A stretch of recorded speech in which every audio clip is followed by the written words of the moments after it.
সম্মানিত উপস্থিতি, এ পর্যায়ে আলোচনা নিয়ে আসছেন এনটিভির অন্যতম আলোচক বিশিষ্ট আলেমে দ্বীন ডক্টর মোহাম্মদ সাইফুল্লাহ।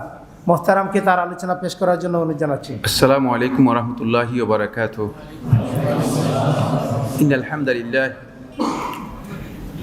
ইন্নাল হামদালিল্লাহি নাহমাদুহু ওয়া নাস্তাঈনুহু ওয়া নাস্তাগফিরুহু ওয়া নু'মিনু বিহি ওয়া নাতাওয়াক্কালু আলাইহি ওয়া নাউযু বিল্লাহি মিন শুরুরি আনফুসিনা ওয়া সাইয়্যাতি আ'মালিনা মান ইয়াহদিহিল্লাহু ফালা মুদিল্লা লাহু ওয়া মান ইউদ্লিল ফালা হাদিয়া লাহু وأشهد أن لا إله إلا الله وحده لا شريك له وأشهد أن محمدا عبده ورسوله أما بعد فإن أصدق الحديث كتاب الله وخير الهدي هدي محمد صلى الله عليه وسلم وشر الأمور محدثاتها وكل محدثة بدعة وكل بدعة ضلالة وكل ضلالة في النار.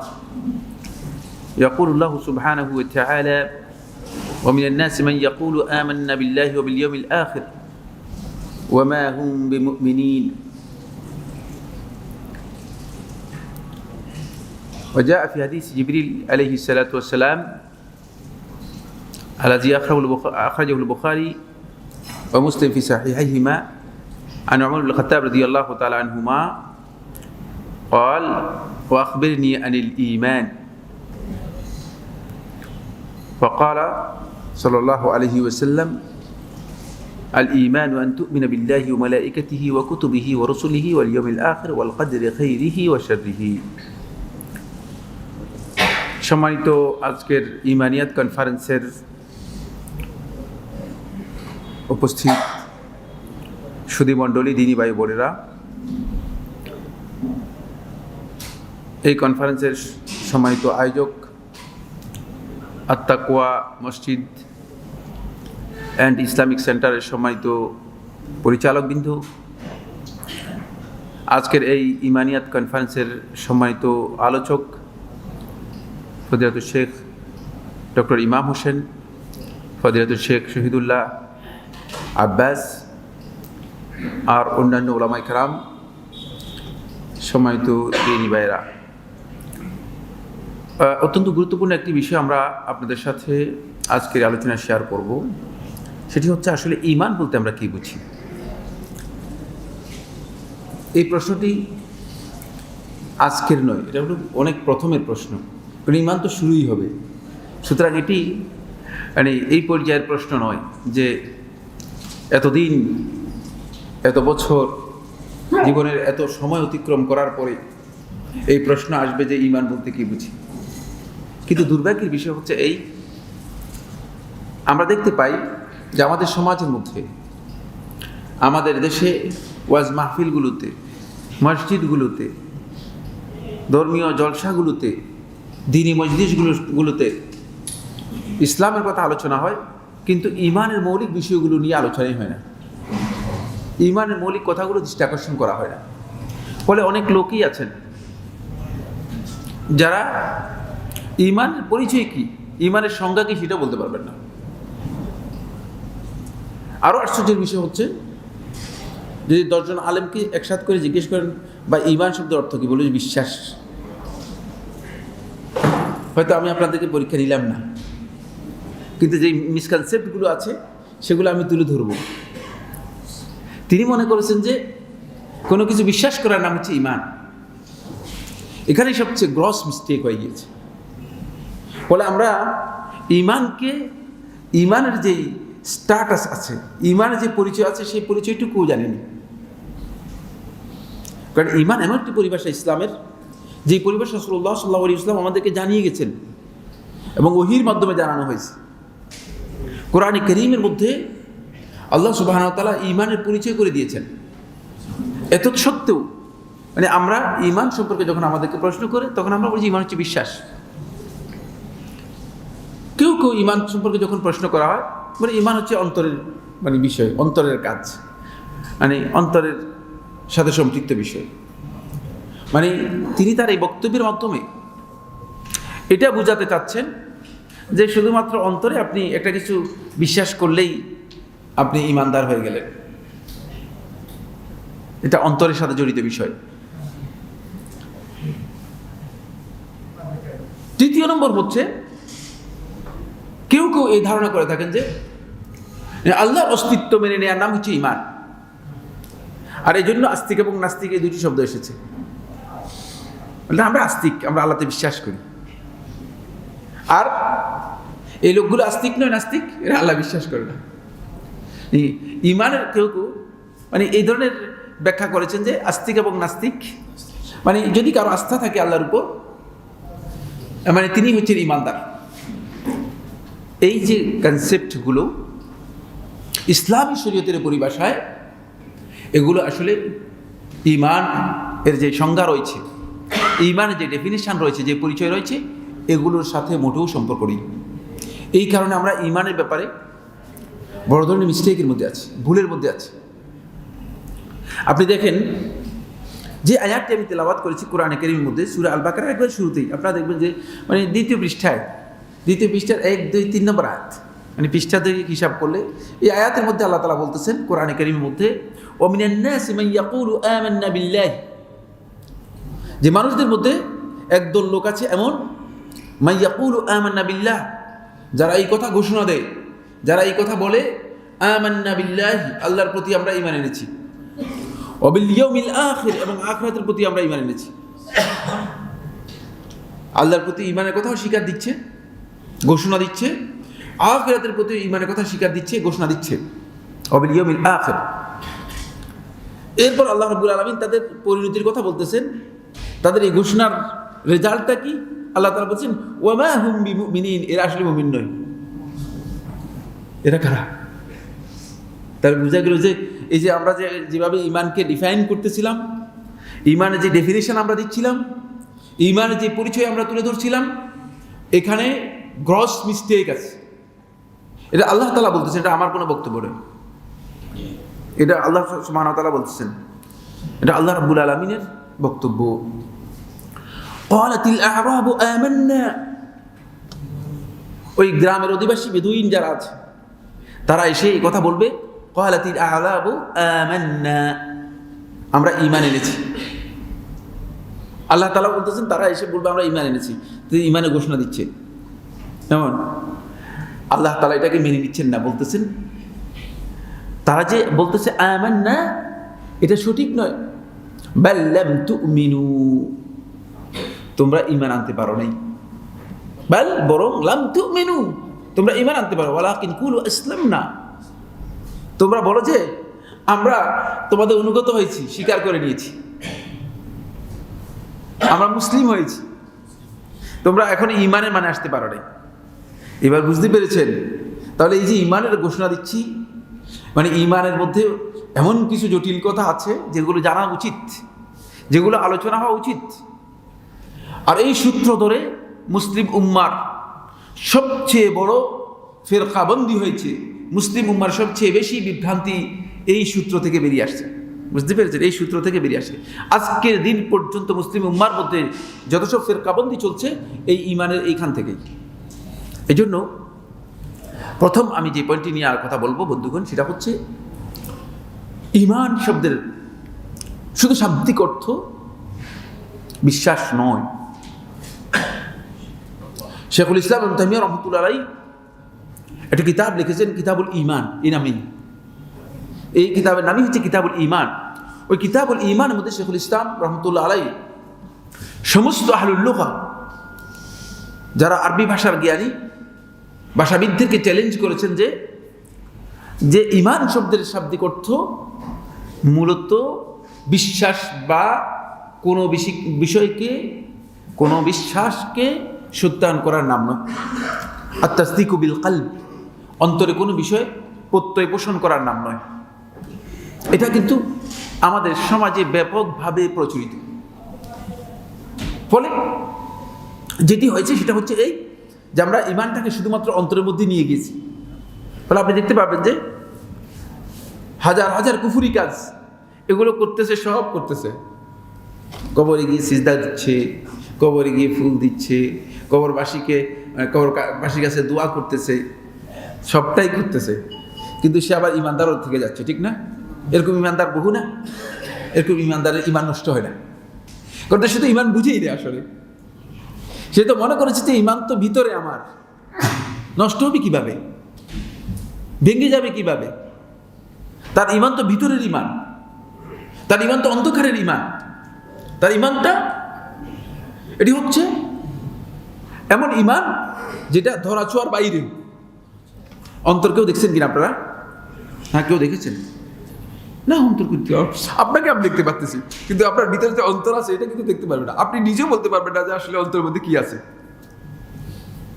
ফলে ইমানকে যখন আপনি এত গহীনে নিয়ে গেছেন, এত অন্ধকারের মধ্যে নিয়ে গেছেন, তখন আপনার ইমানটা আর ভাঙ্গার কোনো কারণ নেই, এখানে মিস্টেক হয়ে গেছে।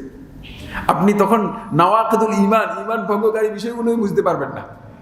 আপনি বলছেন যে আমার তো ইমান ভাঙবে না, যাই করেন আপনার ইমান ভাঙবে না। কিন্তু আপনার ওই ব্যক্তির মতো হয়ে গিয়েছেন যে ব্যক্তি নাওয়াকিদুস সালাহ, সালাত নষ্ট করে, সিয়াম নষ্ট করে, এগুলো করার পরেও বলে যে না আমার সালাত হয়ে গিয়েছে। কেমনে হয়ে গেল? বলে যে না আমার সালাত তো নষ্টই হয় না, এমনি হয়ে গেছে। বুঝতে পেরেছেন? এটা হলো আমাদের এখানে বড় ধরনের মিস্টেক। আসুন, প্রথম কথা হচ্ছে ঈমান শব্দটি আরবি ভাষায়, ভাষা নিয়ে আমি বিশ্লেষণ করব না, আমার সময় কম। আরবি ভাষায় প্রকৃত যেই অর্থ, শাব্দিক অর্থ, সেটা হচ্ছে হুয়াল ইকরারু বিল ইযআন। শেখুল ইসলাম ইবনে তাইমিয়া রাহমাতুল্লাহ আলাইহি বলেন, মানে অন্তরে মেনে নেওয়ার মাধ্যমে স্বীকৃতি প্রদান করা। অন্তর মেনে নিতে হবে, তারপরে স্বীকৃতি প্রদান করতে হবে। ফলে মুনাফিকরা আল্লাহ রাসূল সাল্লাল্লাহু আলাইহি ওয়াসাল্লামের কাছে এসে রাসূলুল্লাহ সাল্লাল্লাহু আলাইহি ওয়াসাল্লামকে বলতেছেন, মুনাফিকদের বক্তব্য, নাশহাদু আন্নাকা লা রাসূলুল্লাহ, আমরা সাক্ষ্য দিচ্ছি নিশ্চয়ই আপনি আল্লাহর রাসূল। খুব ভালো কথা। এটা কি মিথ্যা বলছে? হ্যাঁ, এটা কি মিথ্যা? এরপরে পড়েন, ওয়াল্লাহু ইয়াশহাদ আন্নাল মুনাফিকিনা লাকাযিবুন। আল্লাহ তাআলা সাক্ষ্য দিচ্ছে যে মুনাফিকরা মিথ্যা কথা বলতেছে। কোন জায়গায় মিথ্যাটা? তিনি যে আল্লাহর রাসূল, এ ব্যাপার ঠিক আছে কিনা? হ্যাঁ, ঠিক না? দুনিয়ার কেউ দ্বিমত পোষণ করবে কিনা? প্রশ্নই আসে না। দুনিয়ার কোনো মানুষ দ্বিমত পোষণ করবে না তিনি যে আল্লাহর পক্ষ থেকে প্রেরিত রাসূল। এবং এটাই তো মুনাফিকরা বলতেছে। কিন্তু মুনাফিকদেরকে আল্লাহ তাআলা বলতেছেন যে আল্লাহ সাক্ষ্য দিচ্ছেন যে মুনাফিকরা মিথ্যাবাদী। কারণ হচ্ছে তারা অন্তরে মেনে নেয়নি, তাদের এই মুখের কথায় চলবে না। খুব ভালো করে খেয়াল করেন, অন্তরে যতক্ষণ পর্যন্ত মেনে না নেবেন, মুখের এই স্বীকৃতি কাজে আসবে না। এই জন্য এর সাথে প্রথম পয়েন্ট, এই শাব্দিক অর্থই হচ্ছে অন্তরে মেনে নেওয়ার মাধ্যমে স্বীকৃতি প্রদান করতে হবে। এরপরে ঈমানের বন্ধুগণ পারিভাষিক অর্থ হচ্ছে, আহলুস সুন্নাত ওয়াল জামাতের উলামায়ে কেরামগণ ঈমানকে তারা কেউ কেউ তিনটি, কেউ কেউ দুইটি, কেউ কেউ চারটি মৌলিক স্তম্ভের উপর প্রতিষ্ঠিত করেছেন। আমি শুধুমাত্র আপনাদেরকে এগুলো আলেমদের বক্তব্যগুলো, সালেফদের বক্তব্যগুলো আপনাদেরকে শোনাবো। এরপর আমি একটা কনক্লুশনে যাব। প্রথম যে বক্তব্যটি, এটি ইমাম মুহাম্মদ ইবনে ইসমাঈল আল বুখারী রাহিমাহুল্লাহ তাআলা তিনি বর্ণনা করে থাকেন। তিনি বর্ণনা করতেছেন ইমাম মুহাম্মদ ইবনে ইসমাঈল ইবনে মুহাম্মদ আল ফাদল আসবাহানী রাহমাতুল্লাহ আলাইহি থেকে। তিনি বলেন, ওয়াল ঈমানু ফি লিসানি শারঈ হুয়া আত-তাসদীকু বিল কলবি ওয়াল আমালু বিল আরকান। শরীয়তের পরিভাষায় ঈমান হচ্ছে অন্তরে অবশ্যই আপনি প্রত্যয়ের সাথে বিশ্বাস করতে হবে, এবং ওয়াল আমালু বিল আরকান, আপনি এই যে বিষয়গুলো বিশ্বাস করবেন সেগুলো আপনি অবশ্যই নিজের কাজের মাধ্যমে বাস্তবায়ন করবেন।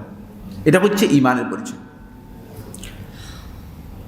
শরহুস সুন্নাহর মধ্যে ইমাম বাগাবী রাহমাতুল্লাহ আলাইহি প্রথম খণ্ডের 38 এবং 39 পৃষ্ঠায় বলেন, ইত্তাফাকাস সাহাবাতু ওয়াত তাবিউনা ওয়া মান বা'দাহুম মিন উলামাইস সুন্নাহ, যে সাহাবায়ে কেরামগণ, তাবেঈগণ এবং তাবেঈদের পরবর্তীতে ইসলামের যত উলামায়ে কেরাম এসেছেন সবাই এই ব্যাপারে ঐক্যমত পোষণ করেছেন, আন্নাল আ'মালা মিনাল ঈমান, যে আমল ঈমানের অংশ। ঈমান থেকে আমলটা কি নয়, বাইরের কিছুই না। ঈমান এর অংশ হচ্ছে আমল। ওয়াকালু, এবং তারা এই কথা বলতেন, তাদের বক্তব্য হচ্ছে এটা কিন্তু মানে সাহাবীদের ঐক্যের মাধ্যমে সাব্যস্ত হচ্ছে। ওয়াকালু, আর তারা এই কথা বলতেন, ইন্নাল ঈমানা, ঈমান হচ্ছে কাউলুন, মুখের স্বীকৃতি প্রদান করা, ওয়া আমালুন, এবং কাজে পরিণত করা, বাস্তবায়ন করা, ওয়া আকিদাতুন, এবং অন্তরে দৃঢ় প্রত্যয়। এই তিনটার সমন্বয়। আগে বলেছি দুটি কথা, এরপরে বলেছি তিনটি কথা। এই বিষয়ে ইমাম শাফি রহমতুল্লাহ ইজমা নকল করেছেন। ইমাম শাফি রহমতুল্লাহ সাহাবায়ে কেরামদের, তাবিদের ইজমা নকল করেছেন। শরহ উসুল ইতিকাদি আহলে সুন্নাত ওয়াল জামাআর মধ্যে আল্লামা আল-আলাকাই রহমতুল্লাহ পঞ্চম খণ্ডের 886 পৃষ্ঠায় বলেন, পঞ্চম খণ্ডের 886 পৃষ্ঠায় বলেন যে ইমাম শাফি রহমতুল্লাহ বর্ণনা করতেছেন যে সাহাবায়ে কেরামদের পরবর্তী সময়ে, তাবিদের পরবর্তী সময়, তবে তাবিনদের যাদেরকে আমরা পেয়েছি তাদের সবার কাছে আমরা শুনেছি ঈমান হচ্ছে কাউলুন, মানে মুখের স্বীকৃতি, ওয়া আমালুন, এবং আমল, ওয়া নিয়াতুন। দেখেন, খুব ভালো করে খেয়াল করেন, আগে কিন্তু এই শব্দ আসেনি। ঈমানের পরিচয় মানে সালাফদের কাছ থেকে দিচ্ছি, নিজের তৈরি করা নয়। এটা এই জন্য দিচ্ছি যাতে করে আমরা একটা কনক্লুশন আসতে পারি। ওয়া নিয়াতুন, নিয়াত, ঈমানের সাথে ইচ্ছা থাকতে হবে, অন্তরের ইচ্ছা থাকতে হবে। যেমন 10 জন ব্যক্তি এসে বললেন যে 10 জনের পক্ষ থেকে আমি ঈমান আনলাম, হবে কিনা ঈমানটা? হ্যাঁ, ঈমান বুঝতে পেরেছেন? পুরা জাতির পক্ষ থেকে আমি বললাম যে এই গোত্রের লোকদের পক্ষ থেকে আমি ঈমান আনলাম, এই ঈমান হবে কিনা? এই জন্য প্রত্যেকটি ব্যক্তির নিয়ত এবং ইচ্ছা এর মধ্যে সম্পৃক্ত থাকতে হবে। এই জন্য সমস্ত সাহাবায়ে কেরাম, তাবেঈন, তবে তাবেঈনের বক্তব্যের মাধ্যমে প্রমাণিত হয়েছে এটি নিয়ত থাকতে হবে। এরপরে তিনি বলতেছেন লা ইউজজি ওয়াহিদু মিনাস সালাসাতি আনিল আখার, একের পক্ষ থেকে আরেকজন, তিনজনের পক্ষ থেকে একজন, এই ধরনের ঈমান আনলে ঈমান হবে না। প্রত্যেকের আলাদা আলাদা নিয়ত থাকতে হবে। যেমন আপনি কোনো ইবাদত করলে এই ইবাদতের অবশ্যই আপনার নিয়ত থাকতে হবে, ঠিক ঈমানের জন্য আপনার কি থাকতে হবে? নিয়ত, ইচ্ছা অবশ্যই এর জন্য আপনার থাকতে হবে, আপনার থাকতে হবে। এর কাছাকাছি বক্তব্য আল্লামা আল-আলাকাই রহমতুল্লাহ সালাফদের ইমাম বুখারী রহমতুল্লাহ থেকে বর্ণনা করেছেন।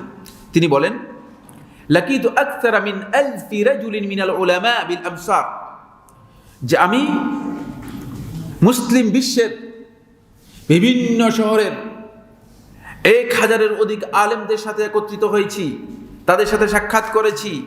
ফামা রাআইতু ওয়াহিদাম মিনহুম ইয়াখতালিফ, তাদের মধ্যে কাউকে আমি দেখি নাই দ্বিমত পোষণ করতে, ফি আন্নাল ঈমানা কাউলুন ওয়া আমালুন, যে ঈমান স্বীকৃতির নাম এবং আমলের নাম, ওয়া ইয়াজিদু ওয়া ইয়ানকুস, বাড়িয়ে দিয়েছেন, ওয়া ইয়াজিদু ওয়া ইয়ানকুস, এবং এটা বৃদ্ধি পায় এবং কমে, বৃদ্ধি পায় এবং কমে। তাহলে এখানে আরেকটি পয়েন্ট আসলো, সেই পয়েন্টটি হচ্ছে ঈমান বৃদ্ধি পেয়ে থাকে এবং ঈমান কমে থাকে, ঈমান বাড়ে এবং কমে। আবু মুহাম্মদ আলী ইবনে হাসান ইবনে খলিফা আল-বারবাহারি রাহিমাহুল্লাহ তাআলা তার শরহ সুন্নাহর মধ্যে উল্লেখ করেন, তিনি বলেন যে আন্নাল ঈমানা কাউলুন ওয়া আমালুন ওয়া সুন্নাতুন ওয়া ইসাবাতুন, ওয়া সুন্নাতুন ওয়া ইসাবাতুন ইয়াজিদু বিত-তাআতি ওয়া ইয়ানকুসু বিল-মা'সিয়াতি হাত্তা লা ইয়াবকা মিনহু শাই। কয়টা পয়েন্ট বললাম? তিনি বলেন যে ঈমান হচ্ছে কাউলুন, আপনার মুখের স্বীকৃতি, অবশ্যই স্বীকৃতি থাকতে হবে, কথা থাকতে হবে। যদি কোনো ব্যক্তি শুধুমাত্র মনে মনে আল্লাহ একজন আছে বিশ্বাস করেন, তাকে ঈমানদার ধরা হবে? আপনার কি মনে হবে কিনা? যদি মানে স্বীকৃতি দেওয়ার মতো তার ক্ষমতা থাকে, যদি এমন হয় যে স্বীকৃতি দেওয়ার মতো তার ক্ষমতা নেই, এর সাথে কুদরত মানে সক্ষমতা প্রয়োজন, তাহলে তার জন্য শুধুমাত্র অন্তরে বিশ্বাস করে লুকায়িত থাকতে পারবে। কিন্তু ক্ষমতা থাকলে অবশ্যই স্বীকৃতি দিতে হবে, স্বীকৃতি দেওয়ার জন্য সুযোগ থাকে। 2 নম্বর হচ্ছে আমল, এর মধ্যে আমল থাকবে। তারপরে তিনি বলতেছেন ওয়া সুন্নাতুন, সুন্নাহ। তিনি এখানে আরেকটি স্টেজ যোগ করেছেন, সেটা হচ্ছে এই রাসূলুল্লাহ সাল্লাল্লাহু আলাইহি ওয়াসাল্লাম সুন্নাতকে যদি কেউ বর্জন করে তাহলে তিনি সত্যিকার ঈমানের উপর প্রতিষ্ঠিত হতে পারবে না, কারণ বেদাতের মাধ্যমে ঈমান অর্জন হয় না। এই জন্য ইমাম আবু মুহাম্মদ বারবাহারি রহমতুল্লাহ শরহ সুন্নাহর মধ্যে বলেন যে ঈমানের আরেকটি ভিত্তি হচ্ছে ঈমানদার ব্যক্তিগণ সুন্নাহর উপর প্রতিষ্ঠিত হতে হবে। নবী সাল্লাল্লাহু আলাইহি ওয়াসাল্লামের দেখানো তরিকার মাধ্যমে ঈমানটা আসতে হবে। কেমনি? খুব ভালো করে দেখেন এই সুন্নতটা কোত্থেকে পেলেন? ইমাম আবু মুহাম্মদ বারবারি রহমতুল্লাহ আলাইহি, ওয়াইদা কিলা লাহুম আমিনু কামা আমানা আন-নাসু ক্বালু আনুমিনু কামা আমানা আস-সুফাহা। দেখেন মুনাফিকরা কি বলতেছে, যখন তাদেরকে বলা হয়, আল্লাহ তাআলা বলতেছে, যখন তাদেরকে বলা হয় ওয়াইদা কিলা লাহুম, যখন তাদেরকে বলা হয় আমিনু তোমরা ঈমান আনো, কামা আমানা আন-নাস যেভাবে মুসলিমরা ঈমানদার ব্যক্তিরা ঈমান এনেছে তাদের মতো ঈমান আনো। ঈমান, তাহলে ঈমান আনার ক্ষেত্রে তাদের মতোই ঈমান আনতে হবে। আপনার নিজের মন গড়া ঈমানে চলবে কিনা, নিজের তৈরি করা ঈমান চলবে কিনা? না, আমিনু কামা আমানা আন-নাস, লোকেরা যেভাবে ঈমান এনেছে সেভাবে ঈমান আনো। তখন তারা কি বলে? আনুমিনু, তোমরা আমরা কি ঈমান আনবো? কামা আমানা আস-সুফাহা, এই নির্বোধরা যেভাবে ঈমান এনেছে। কাদেরকে বলতেছে? সাহাবীদেরকে বলতেছে, ঈমানদারদেরকে বলতেছে নির্বোধরা। চিন্তা করেছেন কত ভয়ঙ্কর আকীদা? এখান থেকে বুঝে যাচ্ছে মানে এই সুন্নাহর যদি পথ অনুসরণ না করে ঈমানের মধ্যে, তাহলে তার ঈমানটা আসলে পরিপূর্ণতা আসবে না, ঈমান আসবে না। দ্বিতীয় হচ্ছে ইসহাবাহ। ইসহাবাহ হচ্ছে অবশ্যই আপনার এর জন্য সঠিক নিয়ত থাকতে হবে, আপনার নিজের পক্ষ থেকে সঠিক নিয়ত থাকতে হবে, অন্যথায় ঈমান আপনার বৃদ্ধি পাবে না। ইয়াজিদু বিত্তাআহ, আনুগত্যের মাধ্যমে এটি বৃদ্ধি পাবে। ওয়ায়ানকুসু বিল মাসিয়া, অবাধ্যতার কারণে, গুনার কারণে কমবে। হাত্তা লা ইয়াবকা মিনহু শাই, এমনকি কমতে কমতে কমতে কমতে এমন এক পর্যায়ে চলে যাবে লা ইয়াবকা মিনহু শাই, আর ঈমানই নেই। কি দিয়ে ওজন করে দেখবেন? যে ওজন করার জিনিস আছে আপনাদের কাছে, হয়তো অনেকের কাছে নাই। আমার এখানে কি আছে? ওজন করার বাটখারা আছে, যেই বাটখারা দিয়ে ঈমানটা ওজন করে দেখতে পারবো। এই জন্য ঈমান ওজন করে আমাদের অনেকে দেখতে হবে আসলে কতটুকু ঈমান আছে, কতটুকু ঈমান নেই। যদি ঈমান আস্তে আস্তে করে নাই হয়ে যায়, আর আমি উপর দিয়ে বলি যে নিজে ঈমানদার, তাহলে আমার ঈমানটা কিসের ঈমান হবে? মুনাফিকের ঈমান হবে। এই ঈমানটা কার ঈমান হবে? মুনাফিকের ঈমান হবে। আর মুনাফিকের ঈমানের মাধ্যমে আমরা প্রকৃত ঈমানদার হতে পারবো না। আমার বন্ধুগণ, এই বক্তব্যগুলোর মাধ্যমে আমি যে কনক্লুশনে যেতে চাই সেটা হচ্ছে এই যে ঈমানের প্রকৃত সংজ্ঞা হচ্ছে সাহাবায়ে কেরামদের ঐক্যমতে, তাবিদের ঐক্যমতে, তাবিদের পরবর্তী সময় আহলে সুন্নাত ওয়াল জামাতের সমস্ত উলামায়ে কেরামের ঐক্যমতে সাব্যস্ত হয়েছে ঈমানের প্রকৃত সংজ্ঞা হচ্ছে ঈমান মৌলিক তিনটি ভিত্তির উপর প্রতিষ্ঠিত। একটি হচ্ছে মৌখিক স্বীকৃতি থাকতে হবে, দ্বিতীয় হচ্ছে অন্তরের দৃঢ়প্রত্যয় থাকতে হবে, তৃতীয় হচ্ছে কাজের মাধ্যমে সেটাকে বাস্তবায়ন করতে হবে। যেগুলো কাজ করা দরকার সেগুলো কাজের মাধ্যমে প্রমাণ করতে হবে। তারপরে এর সাথে যুক্ত হবে এর লাওয়াজিম হচ্ছে দুটি। একটা হচ্ছে ঈমান, এর সাথে নবী সাল্লাল্লাহু আলাইহি ওয়াসাল্লাম সুন্নাহর অনুসরণ বাধ্যতামূলক থাকতে হবে। নবী সাল্লাল্লাহু আলাইহি ওয়াসাল্লাম সুন্নাহর অনুসরণ বাধ্যতামূলক থাকবে, এটি হচ্ছে লাজিমুল ঈমান। ঈমানের জন্য অপরিহার্য দাবি, যেটি ঈমান পরিপূর্ণতা আসবে না অন্যথায়। নবী সাল্লাল্লাহু আলাইহি ওয়াসাল্লাম সুন্নাহর অপরিহার্য দাবি হচ্ছে এটা এখানে থাকতে হবে, যোগ থাকতে হবে। এর পরের যে পয়েন্টটি সেটা হচ্ছে এই ঈমানের সাথে জড়িত এই বিষয় থাকতে হবে, এই দৃঢ়প্রত্যয় থাকতে হবে যে ঈমান বাড়ে এবং কমে, শুধুমাত্র ঈমান আনলামই যথেষ্ট নয়। এই বক্তব্যের মধ্যে যে সমস্ত বিভ্রান্তি তৈরি হয়েছে তার মধ্যে প্রথম বিভ্রান্তি হচ্ছে একদল লোক তারা এই ধারণা করেছে যে ঈমান শুধুমাত্র অন্তরের বিশ্বাসের নাম। ফলে এরা নতুন একটা আকীদা নিয়ে শেষ পর্যন্ত তারা সমস্ত আমালকে, এমনকি সলাৎ পর্যন্ত, যদি কেউ সলাতও ছেড়ে দেয়, যদি জীবনে কোনো দিন মানে আল্লাহ তাআলার কোনো হুকুম পালন না করে শুধু ঈমান আনার পরে সে ব্যক্তি কি থেকে যাবে? ঈমানদার থেকে যাবে। আপনারা মনে করেন এই ধরনের ঈমানদারের কোনো প্রয়োজন আছে? হ্যাঁ, এটা একটা কল্পনা। তার ঈমান আনার প্রয়োজনটা কি ছিল? সে কিসের উপর ঈমান এনেছে? যদি সে আল্লাহ তাআলার নির্দেশই মানতে পারলো না, তাহলে তার ঈমান আনার কোনো প্রয়োজন ছিল কিনা? প্রশ্নই আসে না। এটা কুল্লাবিয়া সম্প্রদায়ের বক্তব্য। কুল্লাবিয়া সম্প্রদায় এবং মুরজিয়াতুল ফুকাহার বক্তব্য। মুরজিয়াতুল ফুকাহা কারা? মুরজিয়াতুল ফুকাহা হচ্ছে একদল লোক মনে করে থাকেন যে আমলটা ঈমানের বাহিরের বিষয়, ঈমানের সাথে যুক্ত হয়েছে শর্ত হিসেবে, কিন্তু যদি আমলকে ঈমানের মধ্যে অন্তর্ভুক্ত করা হয় তাহলে মানে ইমানের প্রকৃত দাবি পূরণ হবে না। ইমান শুধুমাত্র তাসদীক বিল কলব, অন্তরের মধ্যে মানে প্রত্যয়ের নামই হচ্ছে ইমান। আর এটা বাসিত, বৃদ্ধি ঘাটতি হয় না, একটাই। তাহলে শয়তানের ইমান আর মুমিনের ইমানের মধ্যে কোনো পার্থক্য হবে কিনা? কারণ শয়তান তো আল্লাহকে বিশ্বাস করে না? হ্যাঁ, শয়তান আল্লাহ রাব্বুল আলামিনের কাছ থেকে আসেনি। হ্যাঁ, শয়তান তো জান্নাত থেকে তাকে নামিয়ে দেওয়া হয়েছে। তাহলে শয়তানের ইমান আর আমাদের ইমানের মধ্যে পার্থক্য হবে কিনা? একই ইমান তো, কারণ তো বৃদ্ধি ঘাটতি নেই, কোনো পরিবর্তন নেই। তারপরে মুনাফিকদের ইমান আর ইমানদারদের ইমানের মধ্যে কোনো পার্থক্য হবে কিনা? প্রশ্নই আসে না। তারপরে মানে ফিরআউন যে ইমানের ঘোষণা দিয়েছে, মানে তার ইমান আর আমাদের ইমানের মধ্যে পার্থক্য হবে কিনা? পার্থক্য হবে না, কারণ ফিরআউন অন্তরে বিশ্বাস করতো যে আল্লাহ আছেন, কিন্তু সে কাজ করতো সব কি? আল্লাহর বিধানের পরিপন্থী, শয়তানের নির্দেশনার কাজগুলো, শয়তানের এজেন্ডার কাজগুলো বাস্তবায়ন করতো, শয়তানের এজেন্ডার কাজগুলো বাস্তবায়ন করতো। আরেক দল হচ্ছে কাররামিয়া সম্প্রদায়। তাদের বক্তব্য হচ্ছে, এটা মোহাম্মদ ইবনে কাররামের অনুসারী যারা আছে তাদের বক্তব্য হচ্ছে না, ঈমান হচ্ছে শুধুমাত্র অন্তরের স্বীকৃতি দেওয়ার নাম, মৌখিক স্বীকৃতির নাম। মুখে বলে দিলেন আপনি ঈমানদার হয়ে গেলেন। যেহেতু আল্লাহ রাসূল সাল্লাল্লাহু আলাইহি ওয়াসাল্লাম জায়গায় জায়গায় এই কথা বলেছেন যে মানে ঈমানের কথা ঘোষণা দিলেই তাহলে সে কি হয়ে যাবে, মানে সে নিজের রক্ত, জীবন, সম্পদ এগুলোকে হেফাজত করতে পারলো। তারা এটার উপর নির্ভর করে এই কথা বলে দিচ্ছে ঈমান হচ্ছে মৌখিক স্বীকৃতির নাম, মুখে ঘোষণা দিলেই ঈমানদার হয়ে যাবে। না, এই বক্তব্য সঠিক নয়।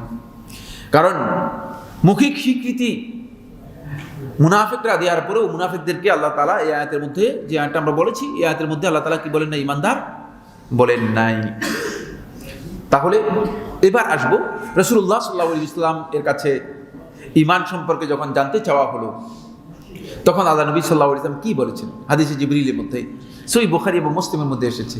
সুবহানাল্লাহ, রাসূলুল্লাহ সাল্লাল্লাহু আলাইহি ওয়াসাল্লাম এত ক্রিটিক্যাল কথা উম্মতের জন্য বলে যান নাই।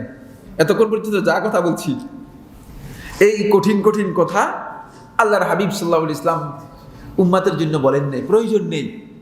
যে কথাগুলো উম্মতের প্রয়োজন নেই, যে কথাগুলো নিয়ে বিতর্ক তৈরি করে আলেমরা আজকের দিন পর্যন্ত ইখতিলাফ করে মানুষদের মধ্যে ফিরকাবন্দি তৈরি করতেছে, আল্লাহর হাবিব সাল্লাল্লাহু আলাইহি ওয়াসাল্লাম এই কথাগুলো মোটে বলেনই।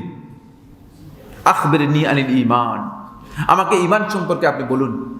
তখন রাসূলুল্লাহ সাল্লাল্লাহু আলাইহি ওয়াসাল্লাম বলেছেন, আনতুমিনা বিল্লাহি, তুমি আল্লাহর প্রতি ঈমান আনবে, ওয়া মালাইকাতিহি, ফেরেশতাদের প্রতি, ওয়া কুতুবিহি, কিতাবের প্রতি, ওয়া রুসুলিহি, রাসূলদের প্রতি, ওয়াল ইয়াউমিল আখির, শেষ দিনের প্রতি, ওয়াল কাদরি খাইরিহি ওয়া শাররিহি, আর তাকদীরের প্রতি, ভালো মন্দের প্রতি, তাকদীরের ভালো মন্দের প্রতি।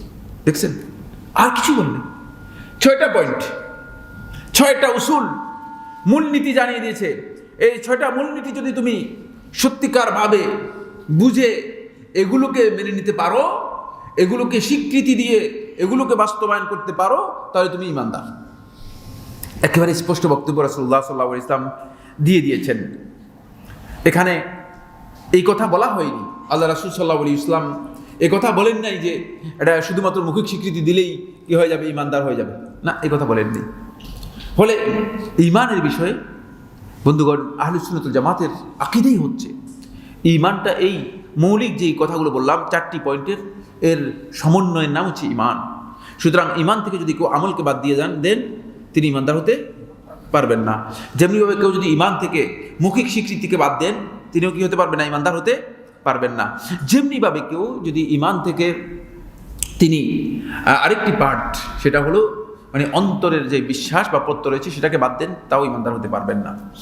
এরপরে আমি যে বিষয়টি বলবো, এটাকে মুসাম্মাল ঈমান বলা হয় থাকে। এটা হচ্ছে ঈমানের ব্যাপ্তি, ঈমানের পারিভাষিক পরিধি হচ্ছে এই সব কিছুকে অন্তর্ভুক্ত করে ঈমান বৃদ্ধি পায় এবং কমে। আপনি দেখেন, মানে আল্লাহর বান্দাগণ যখনই ঈমান আনার পরে যখন ভালো কাজ করবে, আপনি যদি নিয়মিত আল্লাহ তাআলার আনুগত্য করেন, তখন আপনি দেখতে পাবেন যে আপনার যে ঈমান বৃদ্ধি পাচ্ছে। এর উদাহরণ আমি দিই এভাবে যে আপনি বাংলাদেশে থাকতে আপনি এটা বিশ্বাস করতেন যে মানে সৌদি আরবে মক্কা নগরীতে আল্লাহর ঘর আছে, এটা এক প্রকারের ইমানের মতো না? না, আপনি তো আল্লাহর ঘর দেখেন নাই, ঠিক না? যদি টেলিভিশনে দেখেন তাহলে আপনি হ্যাঁ এটাই তো আল্লাহর ঘর। তখন আপনার প্রত্যয়টা মানে এই যে বিশ্বাসটা, এই যে ধারণাটা, ইমানটা আরো কি হলো? মজবুত, বৃদ্ধি হলো না? বৃদ্ধি পেয়েছে। আর যদি আপনি মক্কাতে গিয়ে সরাসরি আল্লাহর ঘরের সামনে যান তাহলে আপনার ইমানটা আরো বৃদ্ধি পাবে না? সুতরাং প্রশ্নই আসে না। প্রত্যেকটি প্রত্যয় হোক, আমল হোক, বিশ্বাস হোক, স্বীকৃতি হোক, যখনই আপনি এই প্রত্যেকটি কাজের সাথে সম্পৃক্ত হবেন তখন এটা আস্তে করে কি হবে? এর বৃদ্ধি, এটা বৃদ্ধি অপরিহার্য, বৃদ্ধি অপরিহার্য। এটা হচ্ছে ইমানের মৌলিক বিষয়, এটাকে মুসাম্মাল ইমান বলা হয় থাকে। এখানে আমি দুটি পয়েন্টের কথা বলবো। সর্বশেষ যে কথাটি সেটা হলো, যে বিষয় নিয়ে মূলত আলেমদের মধ্যে একটা মতবিরোধ তৈরি হয়েছে সেটা হচ্ছে মাহাল্লুল ইমান। ইমানের প্রকৃত মাহাল, স্থানটা হচ্ছে কিন্তু অন্তর। এই জন্য মানে এই লোকগুলো মুসাম্মাল ইমান, ইমান যে পরিধি আছে এই পরিধিটাকে তারা মাহাল্লুল ইমানটাকে পরিধির মধ্যে নিয়ে গিয়েছে। ইমানটা যতক্ষণ পর্যন্ত তার মহল্লে পৌঁছতে না পারবে, শেষ করে দিচ্ছি, ইমানটা যতক্ষণ পর্যন্ত তার স্থানে পৌঁছতে না পারবে, তার জায়গায় পৌঁছতে না পারবে, ততক্ষণ পর্যন্ত ইমানটা কি হবে না? যথার্থ হবে না। আর ইমানের মাহাল হচ্ছে, স্থান হচ্ছে অন্তর। এটি আল্লাহ সুবহানাহু ওয়া তাআলা কোরআন কারীমের সূরা হুজুরাতের 14 নম্বর আয়াতের মধ্যে বলেছেন, ওয়ালাম্মা ইয়াদখুলুল ঈমানু ফি কুলুবিকুম, এখন পর্যন্ত তোমাদের অন্তরের মধ্যে ইমানটা পরিপূর্ণরূপে প্রবেশ করেনি। দেখেন, বোঝা গেছে মহলটা হচ্ছে কি? কোথায়? অন্তর। মানে এই সব কিছুই আপনার অন্তরের সাথে জড়িত, অন্তরের সাথে সম্পৃক্ত। এই জন্য মাহাল্লুল ঈমান হচ্ছে মূলত অন্তর। তাই আপনার ঈমানটা যতক্ষণ পর্যন্ত মৌখিক স্বীকৃতি হোক, কাজ হোক, যতক্ষণ পর্যন্ত সেটা অন্তরের মাধ্যমে পরিপূর্ণরূপে এটি আপনার মেনে নেওয়া এবং প্রত্যয়ের সাথে সেটাকে গ্রহণ না করা হবে, ততক্ষণ পর্যন্ত এটা কি হবে না? ঈমান হিসেবে বিবেচিত হবে না। সূরা হুজুরাতের 7 নম্বর আয়াতের মধ্যে আল্লাহ তাআলা বলেছেন, ওয়ালাকিন্নাল্লাহা হাব্বাবা ইলাইকুমুল ঈমানা ওয়া যায়্যানাহু ফি কুলুবিকুম, ওয়ালাকিন্নাল্লাহ, আর আল্লাহ তাআলা হাব্বাবা ইলাইকুমুল ঈমান, ঈমানকে তোমাদের অন্তরের মধ্যে, ঈমানকে তোমাদের জন্য প্রিয় করে দিয়েছেন, পছন্দনীয় করে দিয়েছেন, ওয়া যায়্যানাহু ফি কুলুবিকুম, আর তোমাদের অন্তরের মধ্যে সেটাকে আল্লাহ তাআলা সুশোভিত করে দিয়েছেন। তাহলে অন্তরটা হচ্ছে মাহাল্লুল ঈমান। আরেকটি বিষয় রয়েছে এখানে, যেটি সেটা হলো আসলুল ঈমান। আসলুল ঈমান হচ্ছে ঈমানের মূল বিষয়, যেটি যার উপর ঈমানের মূল দাবি নির্ভর করে আছে, সেটা হচ্ছে হুয়ান নুতকু বিশ-শাহাদাতাইনি, শাহাদাতাইনের স্বীকৃতি প্রদান করা। শাহাদাতু আল্লা ইলাহা ইল্লাল্লাহ ওয়া শাহাদাত আন্না মুহাম্মাদান আবদুহু ওয়া রাসূলুহু, এই সাক্ষ্য দিবেন যে আল্লাহ রাব্বুল আলামিন ছাড়া আর কোনো প্রকৃত ইলাহ নেই, আর এই সাক্ষ্য দিবেন যে মুহাম্মদ সাল্লাল্লাহু আলাইহি ওয়াসাল্লাম ছাড়া মুহাম্মদ সাল্লাল্লাহু আলাইহি ওয়াসাল্লাম আল্লাহর বান্দা ও রাসূল।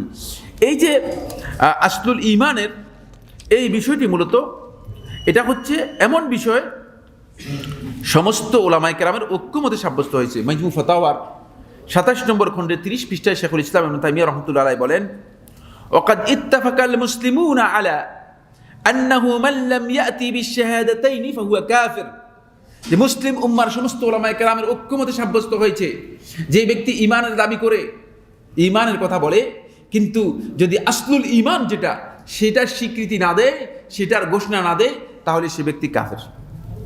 এরপরে তিনি বলতেছেন কাফের ওয়াকালা, এবং তিনি এর পরের অংশের মধ্যে বলছেন ওয়াকালা আম্মা শাহাদাতাইনি ইযা লাম ইয়াতাকাল্লাম বিহিমা মাআল কুদরা, যদি তার ঘোষণা দেওয়ার মতো সামর্থ্য থাকে কিন্তু ঘোষণা না দেয়, তাহলে সে ব্যক্তি কাফের হবে। যদি এমন হয় যে তার ঘোষণা দেওয়ার মতো সামর্থ্য নেই, যেমন বোবা হতে পারে যে মুখে কথা বলতে পারে না, অথবা এমন কোনো ভয় আছে যেই ভয় তার জীবন নাশ করতে পারে, যদি এই ধরনের আশঙ্কা থাকে, তাহলে এই ব্যক্তি মানে তার ঈমানের এই ঘোষণা না দিলেও তার ওজনের কারণে তার ঈমান স্বীকৃতি পাবে। কিন্তু যদি এই ধরনের কোনো প্রতিবন্ধকতা না থাকে, এই ধরনের কোনো মাওয়ানে না থাকে, বাধা না থাকে, স্বেচ্ছায় আসলুল ঈমান যেটা আশ-শাহাদাতু বিন-নুতকু বিশ-শাহাদাতাইন, এই দুই শাহাদাত, এটাকে যদি কেউ স্বেচ্ছায় ঘোষণা না দেয়, তিনি বলতেছেন ফাহুয়া কাফিরুন বিত্তিফাকিল মুসলিমিন, মুসলমানদের ঐক্যের মাধ্যমে সেই ব্যক্তি কাফের। ওয়া হুয়া কাফিরুন বাতিনান ওয়া যাহিরান, এটি মাজমু ফতোয়া 7 নম্বর খণ্ডের 609 পৃষ্ঠায় বলেছেন, বাহ্যিকভাবেও কাফের, গোপনেও কাফের। সুতরাং আসল ঈমান হচ্ছে এটা অবশ্যই স্বীকৃতি দিতে হবে, শাহাদাতাইন স্বীকৃতি দিয়ে তারপরে আসতে হবে। শাহাদাতাইনের মধ্যে লা ইলাহা ইল্লাল্লাহ স্বীকৃতি দিলেন, মুহাম্মদ রাসূলুল্লাহ এর স্বীকৃতি দিলেন না, তাহলে ঈমানদার হতে পারবেন না। লা ইলাহা ইল্লাল্লাহ এর স্বীকৃতি কি? এই স্বীকৃতিটি হচ্ছে মূলত আল্লাহ রাব্বুল আলামিনের উলুহিয়তের স্বীকৃতি, যে তিনি যে আমাদের একমাত্র মাবুদ, তিনি ছাড়া আর সকল ইবাদতের আপনি অস্বীকৃতি জানাচ্ছেন, এটা হচ্ছে শাহাদাত লা ইলাহা ইল্লাল্লাহ স্বীকৃতি।